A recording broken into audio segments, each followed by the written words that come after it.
Hello everyone, welcome to my channel. My name is Ange Girardi and I am here just to share a little bit about my reflections on everyday life and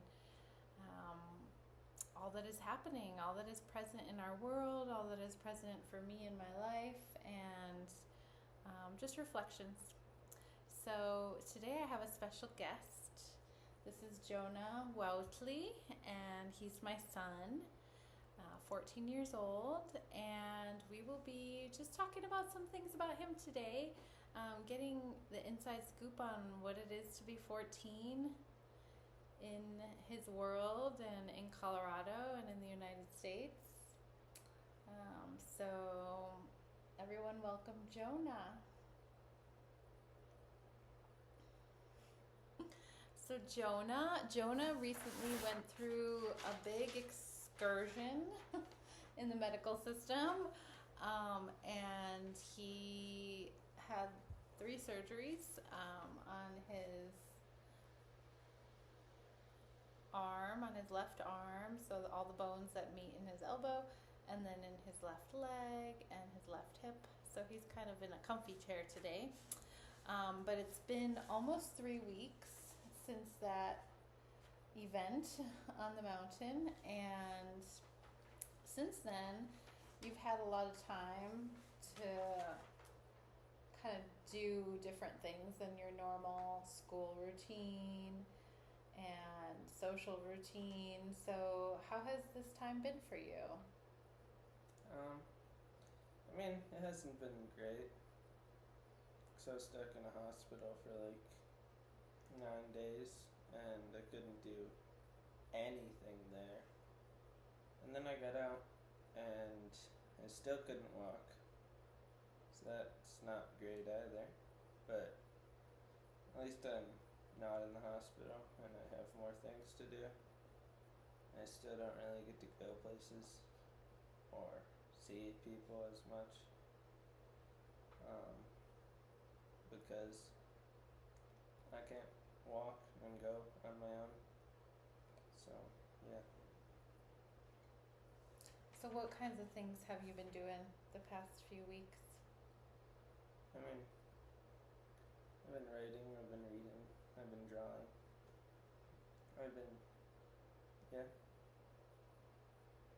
What kind of books have you been reading? Can you talk to us about those? Yeah. I've read like 2 books since I've been hurt, and they're both okay. One was a bit better, and the other one wasn't that good, but I finished it quickly, so it wasn't. Yeah. What would you say about the writing and about the characters? Can you tell us a little about them? What's the name of the book? The first book I read was called The Serpent King by Jack Zentner, and it was a pretty good book. It was about these kids, and they're seniors in high school, and they live in like a little town in Tennessee or something. And I don't know, they just wanted to get out of the town. And it was interesting because they all lived like different lives, like with their family and stuff. And it gave them, I guess, different perspectives on the life, and I guess it was pretty well explored in the book. So, as like a very avid reader and writer and literature enthusiast, what would you say the strengths of that novel were? I think it was good at like showing the feelings of the characters and the thoughts, and I think it was definitely stronger in their heads than it was like in the world, because not a ton of stuff happened. Like they would do something here and there, but a lot of it was just what they're thinking about things. So they're kind of internal, like dialogue with themselves. Yeah, I guess so. Very intrapersonal, I believe that is. Intrapersonal communication. Mhm. Cool. Do you feel like it kind of was a good example of what it feels like to be a teenager in the US these days? I mean, I think it was, but I don't think it can explain all of it. I mean, the U.S. is a big place to live in a tiny little town. Like, Sure. someone who lives in a city isn't gonna be the same person. Sure. So, yeah. Were there things you could relate to with the characters? I mean, there were, but they're also like 4 years older than me, probably. So, Sure. not totally. Not a ton. Do you generally like to read books like with your age range or teenage kind of protagonists, or how is your usual? I mean, I like books. Not really my age, because characters can't have much depth. I think until they're like, what, like 17 is where characters can get more depth than before. But yeah, I like reading books about like high school age kids or college, and then also about adults, because you can have lots of development with Great. a character that's lived a longer life. Yeah, now you were talking about another book that you kind of highlighted one of the characters as being like the most attractive, or someone you can kind of like attach to in the book, and he was older, right? Mm-hmm. What book was that, and what was that character? That was the second book I read. It's called Wolf Hollow. I don't know the author, but Maybe we should show that. the characters not very most of them don't have a bunch of depth. They're like introduced, and then yeah, the story just kind of goes on. One of the characters, his name's Toby. He's a war veteran from World War One. The book takes place in World War Two, and he was pronounced like a war hero, but he doesn't like agree with that title. He thinks that he did so much wrong in the war that he doesn't deserve that. And yeah, he just had a lot more of a story than everyone else. I guess because he didn't just come from that little farming town. He came from like, I don't know, Georgia or something, and then he went and fought in a war, so he had a huge story to tell. So what kind of attracts you to a book? For a book that you would rate at like a 9 or an 8 or a 10, for you, what does it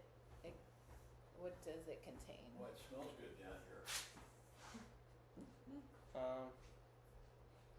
I think a good book for me is it can keep the plot going and keep the story interesting, so you don't completely lose that, because I think it needs a balance, because if you just have all story and it's just like, oh, it's a battle, and then they sleep, and then it's a battle, then it kind of gets boring. Like, you just have the same thing over and over. Or they're just walking and walking and walking, and you just know they're walking. You don't know what they're thinking. Sure. Or big things are always happening, but you don't really know much backstory for the character. Yeah. I find that some movies these days, like big Hollywood movies, are more action oriented than character Yeah, oriented. I think that's harder to do in a movie though, Mm-hmm. because you can't just tell the watcher just, oh, and then I thought this. You gotta be like, you gotta show it on their face. You gotta show it in their actions. Yeah. But in a book, you can write it. You can write, Sure. yeah. And then this person thought that.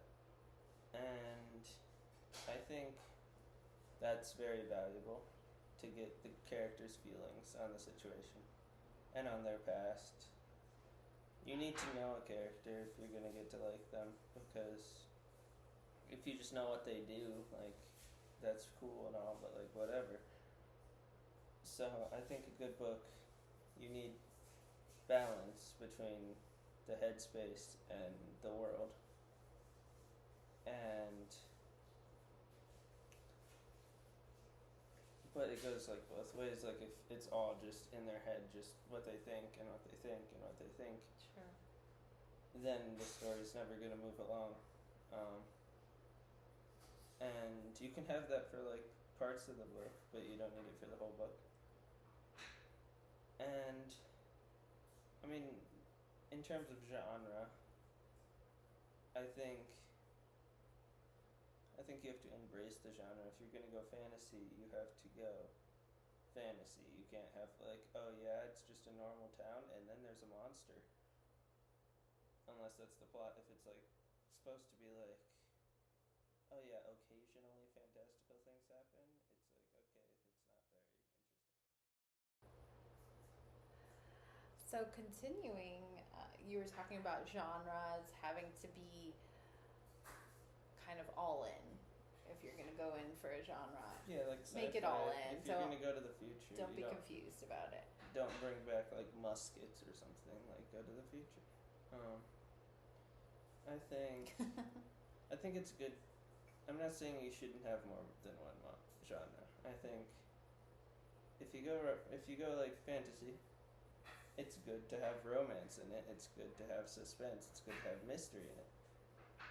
But you can't leave the fantasy part behind. Like, that has to be the overarching like genre of the story. So I think a good book is just a mix of everything, but not too much of everything. Otherwise, it gets confusing.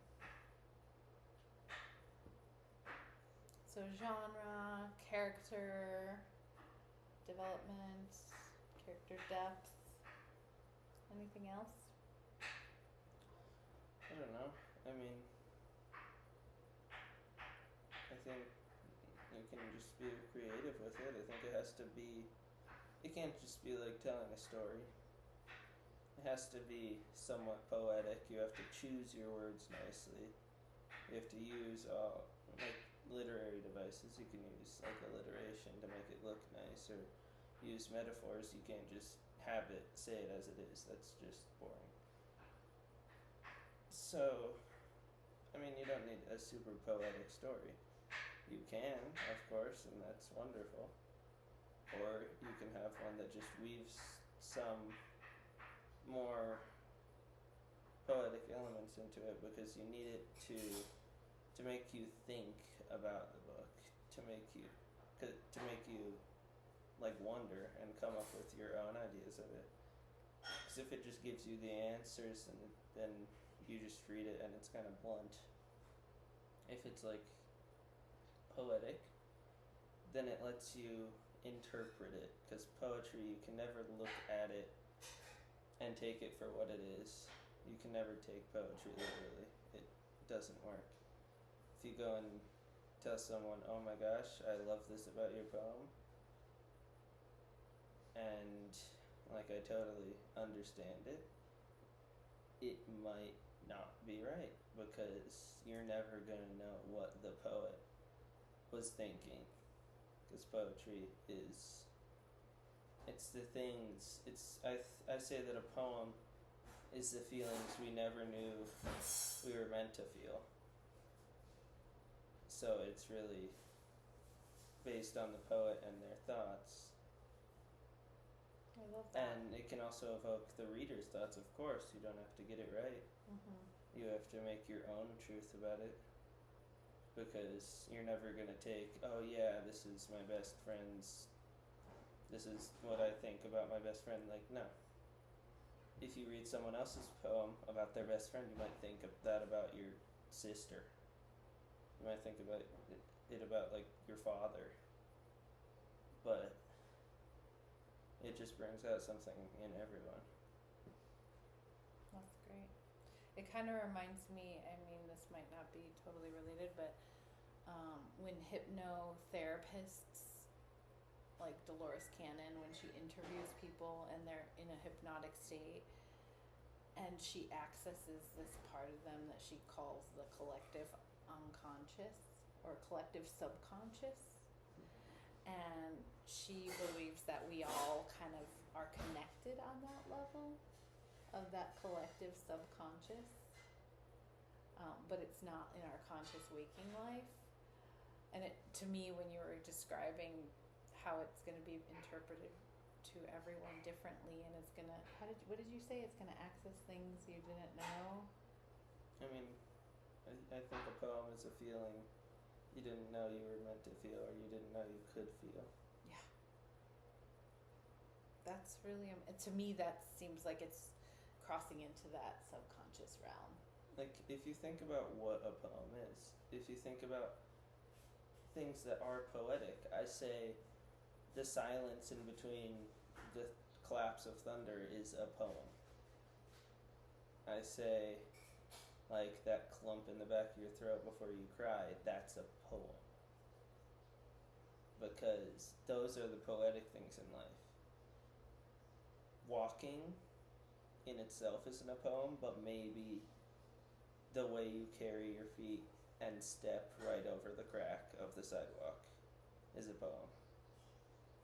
Maybe the way your shoes slightly stick to the pavement is a poem.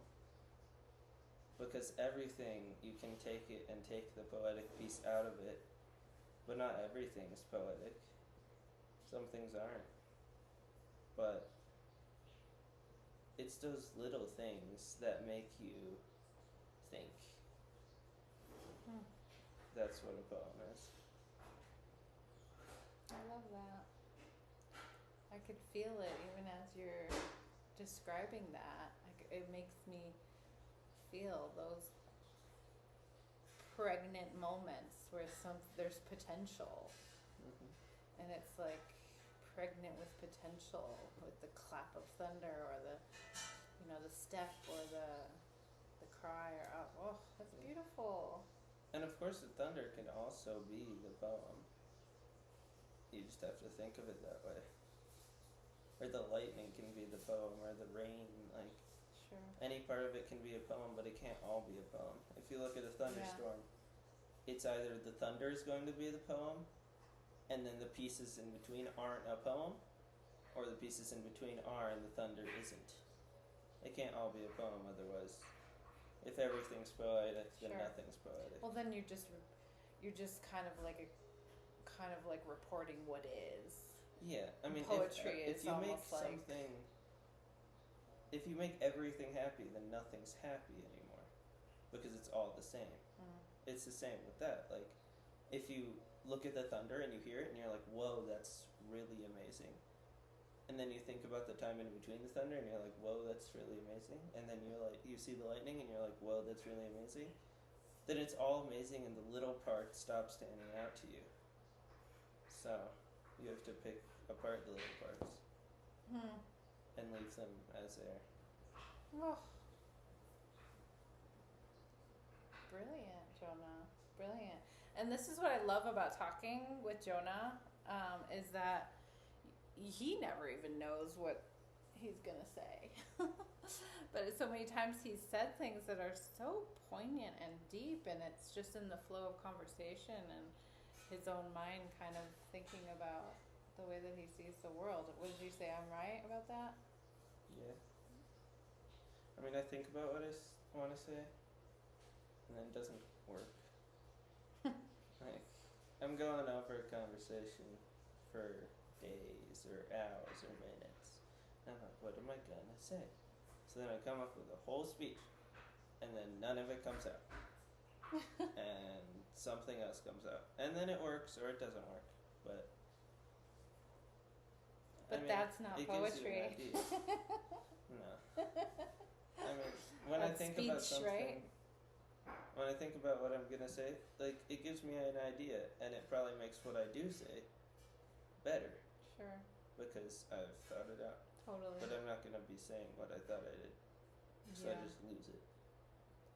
Yeah, it's kind of like you're drafting it in your head. You're writing drafts in your head. I do that too, and that's what this channel is all about: is reflections on everyday life and reflections on relationships and reflections on experiences and reflections with nature and the way that things stand out to us that make us just drop right into the present moment. I think that's what life is meant to do. So let me see what else I had in mind. So you love poetry, it sounds like. Have you ever done any spoken word, or is that something you would like to do? I mean, I haven't done it. I mean, I could, I guess. I mean, I've done it to myself, but like, that doesn't count. Have you ever done any like recordings of your voice, or No. what is your passion? What things excite you these days? I don't know. Just when something new comes up, when I have an idea to do something. Yeah. Is there anything like that these days? I don't know. I mean, occasionally. It's nothing like continuous. The screen is going by. Well, if anything pops up that inspires you and you'd like to share, please do. And then on the other kind of side of excitement, or maybe it's just right in that same area of the spectrum of emotion, is like nerves, right?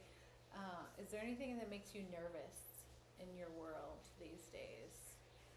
If you wouldn't mind sharing. I mean, lots of things make me nervous. Like, I mean, to do with this accident I had, like, when I was in the hospital, lots of Speak things up nice and made loud. me nervous. Like, they tell me the risks, that's gonna make me nervous. Like, even when they don't tell me the risks, I wonder what might happen, and that makes me nervous. Or like, when something big is coming up, it'll make me nervous. Or when something big just happened. I guess it's not nervous, but it's like, I have to think about it. So, I don't know. How do you deal with, do you have any kind of methods of dealing with nerves? I mean, I don't know, when I feel a lot of emotions, and I usually write about them. And I guess that's my way of letting them out. Beautiful. Yeah, I like to do that as well. I remember, if you don't mind me sharing, what Allah told me she dreamt about you before you were born. Remember. So his dad's mom, Native American Apache, she said she always had these prophetic dreams about her grandchildren. And so when I was pregnant with Giona, before he was born, she told me she had this dream of a spider web. And she said he's gonna be, and for her that meant he's gonna be the teller of stories. So we are very word oriented people, and that's definitely carries over from his dad's side of the family and my side of the family, and it's really beautiful to see how you work with words and that they could be therapeutic or cathartic as well. What do you think adults misconstrue or misconceive about people your age? I think they take things too seriously. I think people like me, I guess, we're like a poem. You can't take us literally. We're gonna be sarcastic, we're gonna over exaggerate, we're gonna do all these things. All the stereotypes that people give teenagers. Like, sure, they're true. We're not gonna be that all the time. But you can't always take us seriously. You can't always take it literally, take it to heart. And, I mean, that can be hard, but you can't do that with anyone. I think people, I think there's two sides of it, and it's kind of the same, but the opposite at the same time, is they treat us like we're adults, and give us all the responsibilities, expect us to understand everything that an adult would, because we're grown, because we seem mature. But also, on the other side of it, they'll see us as children. And while we are youths, while we are minors, we're not children. We're not still 8 years old. We don't need cooing and, like, we don't need the soft voice that's saying, oh, don't worry about it, or that we don't need, like, a sugarcoating of the truth. Because we can understand it, but we can't understand everything. We can't be expected to understand, but if you tell us something, and then you explain it, we will understand. And I think that's how we're misunderstood. We're also misunderstood as, like, once you're a teenager, you're gonna cause trouble. And I think that's true, but I think everyone causes trouble. I think children cause tons of trouble.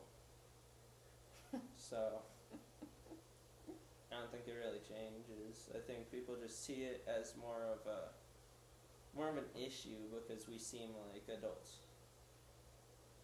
So they can't treat us like adults, and they can't treat us like kids, because we're neither of those. We're just in the middle. Wow, that's really profound. What do you think the people that stand out to you, like teachers that you like or mentors that you really love, like what do they excel at in their relationships with teenagers? I think they leave room for growth, but also for, like, mistake. Like, a good teacher, I think, won't explain the whole thing. They'll still ask questions to make us think. They'll still make us, like, they'll still see what we know and work from there. Because you don't want to teach us something that we understand already.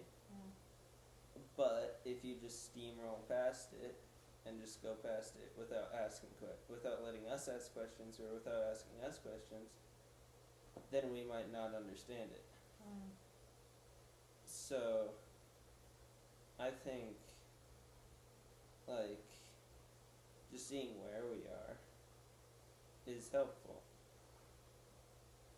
And seeing how much we understand, or how much we're ready to understand. Because some things, or some people, aren't ready to understand some things, or aren't ready to hear some things. So you don't need to get them to understand it right in that moment. So maybe they're not mature enough yet. So it sounds to me like asking the right questions and not too many is really beneficial. Sure, yeah.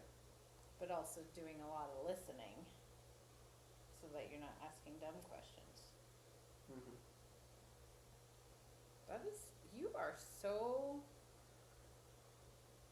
just aware of yourself and your surroundings and the people and the interpersonal, environment around you between adults and kids and other teens and friends. It's, and I don't think you're alone. I think your friends and people your age, they, like you said, you guys know a lot, but you're still growing. But I don't know what movie it was, but they were like, oh yeah, I have to admit that, at this age. No, it was a guy on the playground I met, and he was like, my kids are at the age where I know they know more than me. And in some respects, that's true, right? But it's not in all respects, right? Like you were saying, the depth of these characters in the books. Sure, a teenager is fun to read about, but they don't have as much depth because they don't have all that experience. But the amount of knowledge you guys have and awareness of growing up in this time is beyond people older than you. So it's this weird juxtaposition that you're in where you're not kids, not adults, and so capable. But there's no rushing it, right? There's no rushing nature to skip over this period. And there's a lot of wildness and mistake making, like you said, and it's almost like your job right now is to make mistakes.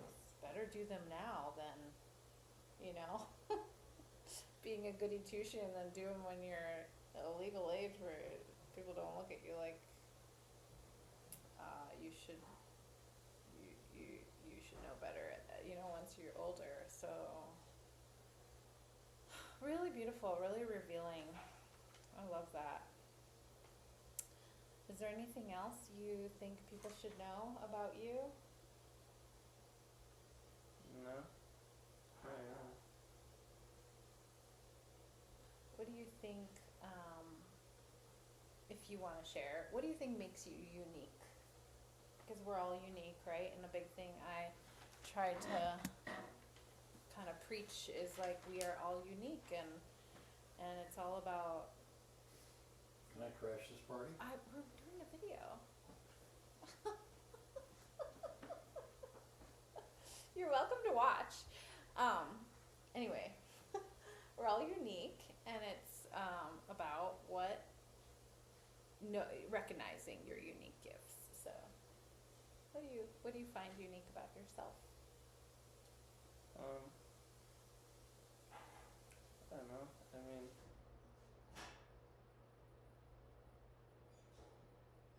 I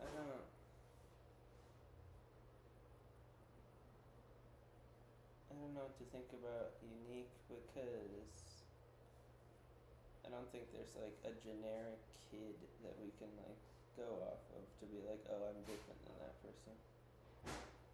No, I think everybody is unique. Yeah. So I don't know, but then also like there's always going to be someone that has that trait. They're not going to have all of them, but I think Sure, that's true.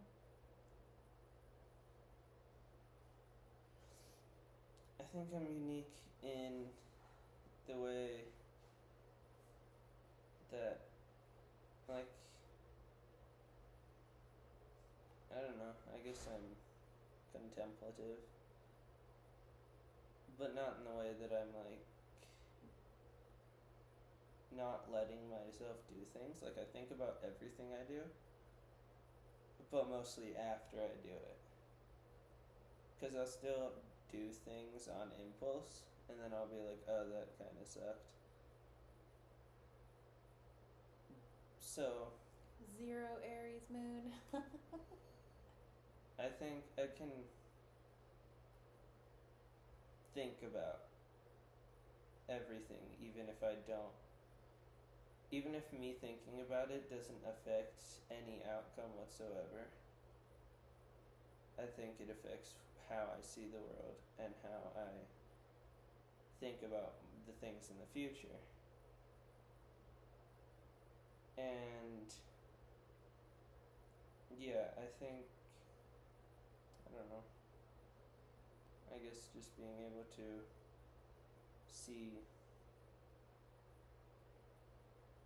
things how they are, but also how they could be, how they have been, how they could change, how, yeah, I don't know. Mm. Beautiful. I think it sounds a little like a visionary, working with what is and what has been and then what could be. Thank you for sharing. You are unique. We all are unique, and you have such a wonderful perspective on life that is so profound, and I'm always so grateful for when we get to have these conversations when they happen, and love to have you back if you would come back. So we have been through a lot of nerves and all of that. When you were talking about what are you nervous about, ooh, goodness, it is so true, right? And it's almost like just our world is one little microcosm of what's happening in the greater world right now. And there's a lot of what ifs, right? There's a lot of risks happen, risky possibilities that are just in the ether, just in the air, right? And I truly believe that there's waves of emotions, waves of energy in the air, and that because we're electrical beings, because we're energetic beings, we can catch those waves. And so in our life, right, the nerves were at the hospital, we're on the mountain, and since then, but everybody's experiencing probably similar nervous tension and the what ifs, and there's a lot of war happening right now. And so,